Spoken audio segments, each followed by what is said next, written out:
From Washington, this is VOA News.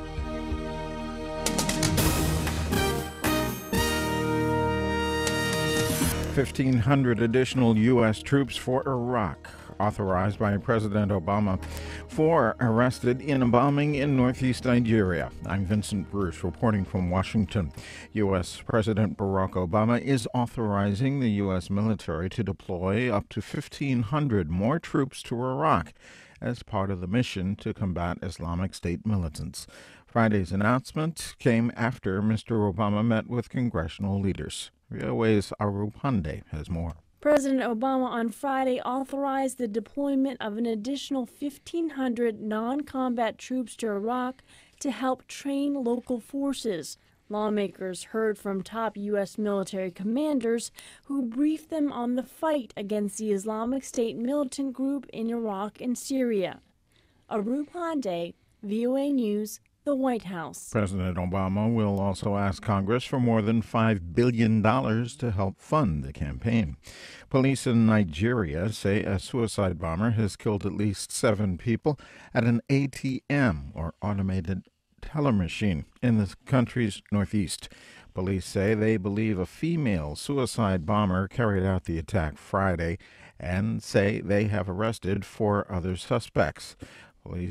A police spokesman says at least 10 people were also injured in the blast, which went off at a branch of the First Bank of Nigeria in the town of Asare in Bauchi State.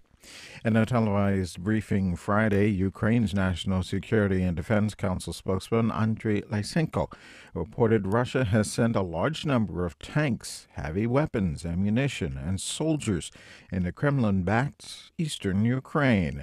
U.S. State Department spokeswoman Jen Psaki Friday said the U.S. condemns the reported advance. If confirmed, the United States condemns this most recent incursion into Ukrainian territory. It would be another blatant violation of the Minsk agreement signed by Russia and the separatists.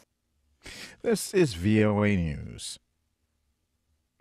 Japan says discussions are underway for a meeting to take place between Japanese Prime Minister Shinzo Abe and Chinese President Xi Jinping after the two countries agreed to ramp up a dialogue.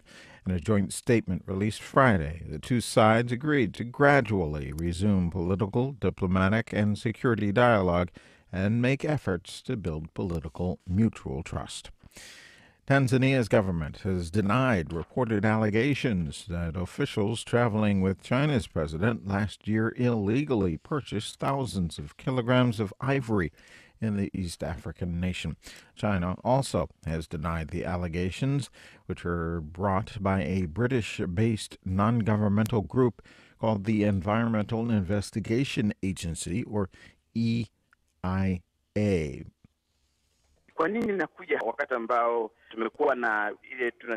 Speaking with VOA Swahili service Friday, Tanzanian government spokesman Asa Mwambene questioned the timing of the report, saying the relations between Tanzania and China are good, and noting that the presidents of both nations have recently visited the other's country.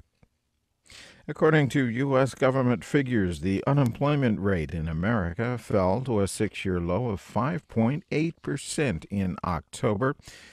And also, job growth saw its 56th consecutive month of growth, according to Labor Department statistics.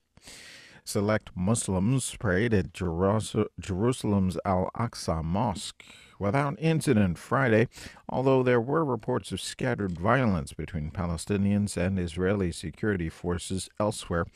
VOA correspondent Scott Bob in Jerusalem says the presence of hundreds of Israeli troops outside Al-Aqsa's compound allowed for midday prayers to go ahead peacefully. In stocks in the U.S., the Dow Jones, the S&P 500, and the NASDAQ index all were down. The Dow dropped 18.54 points, or 0.11 percentage points. On Friday, U.S. Secretary of State John Kerry and foreign ministers from 21 countries began talks on boosting trade, international investment, and economic growth in the Asia-Pacific Economic Cooperation region. In a speech earlier this week, Secretary of State Kerry said the U.S. and China have agreed to disagree when it comes to human rights. That's why we've spoken out about the situation in Hong Kong and human rights issues elsewhere in China, because respect for fundamental freedoms is now and always has been a centerpiece of American foreign policy. National Security Advisor Susan Rice for the U.S. recently met with American and Chinese rights advocates about what they called a deterioration of human rights in China. More on this story at voanews.com, 24 hours a day.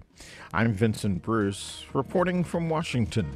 That's the latest world news from VOA.